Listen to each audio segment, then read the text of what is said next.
जैसा कि आप देख सकते हैं हमारे सामने ये एक गोल दायरा है।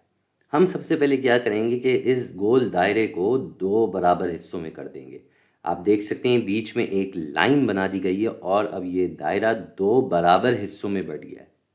तो इसको अगर हम कसर में लिखने जाएँ तो कैसे लिखा जाएगा? हम इसको कसर में लिखने जाते हैं तो जो भी नंबर नीचे आएगा वो होगा 2। 2 क्यों? क्योंकि ये 2 बराबर हिस्सों में बँटा हुआ है। इसलिए हम कसर में नीचे 2 लिखेंगे। अब मिसाल के तौर पे हम इसका एक हिस्सा रंग कर देते हैं। ये हमने एक हिस्से को रंग से भर दिया। तो अगर हमने इसका एक हिस्सा भर दिया तो ये क्या कहलाया जाएगा? ये कहलाया जाएगा 1/2 यानी कि 1/2। लेकिन अगर हम इसके दोनों हिस्से भर दें, इसको पूरा ही भर दिया हमने, अब हमने इसके दोनों हिस्से भर दिए हैं। इसके दोनों हिस्से अगर भर दिए जाएंगे तो क्या आएगा? अब आ जाएगा 2/2। और 2/2 का क्या मतलब है? ये है 1 होल। 1 होल या फिर ये कहलाया जाता है एक पूरा। एक पूरा। ठीक है जी। तो एक पूरा या 1 होल क्या होता है? जब कसर में नीचे वाला नंबर और ऊपर वाला नंबर बिल्कुल बराबर हो।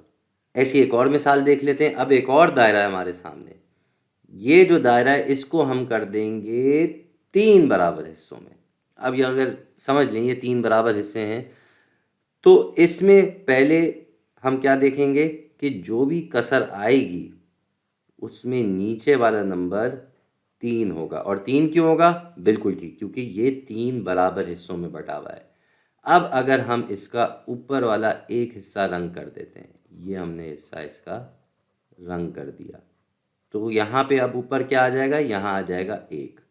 लेकिन अगर हम इसके 2 हिस्से रंग कर दें तो फिर ये ऊपर 1 के बजाय अब हमारे पास 2 आ जाएगा।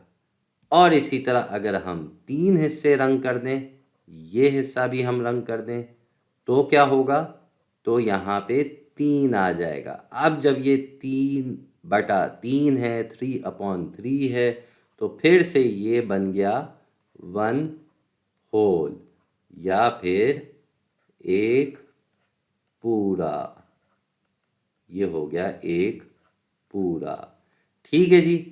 आ जाते हैं आखिरी दायरे के ऊपर। ये रहा एक और दायरा। इधर हम इसको ऐसे ही छोड़ देते हैं, इसके हम कोई हिस्से नहीं कर रहे, इसको ऐसे ही रहने दे रहे हैं। तो ऐसी सूरत में नीचे क्या नंबर होगा? नीचे होगा 1। अब जो भी आएगा इस 1 के ऊपर आएगा। और अगर हम इस पूरे के पूरे दायरे को रंग कर देते हैं, इसमें कुछ भी नहीं छोड़ते, ये पूरा दायरा हमने समझे रंग कर दिया, इसको अंदर हमने रंग से भर दिया, तो यहाँ पे अब ऊपर क्या आ जाएगा? 1 आ जाएगा।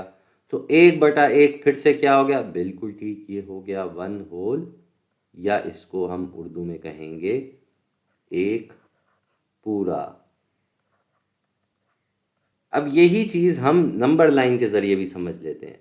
ये हमारी नंबर लाइन आ गई, इसको हम थोड़ा सा नीचे कर देते हैं, इसको थोड़ा सा नीचे कर दें ताकि जगह पूरी आ जाए। हाँ जी।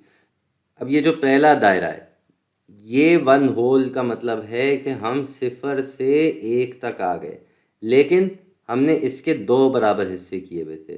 तो इसका मतलब है कि हमने इधर से इधर 2 बारी में आना था। पहले एक हिस्सा रंग किया और फिर दूसरा हिस्सा रंग किया, तो हम एक पूरे पे आके पहुँचे।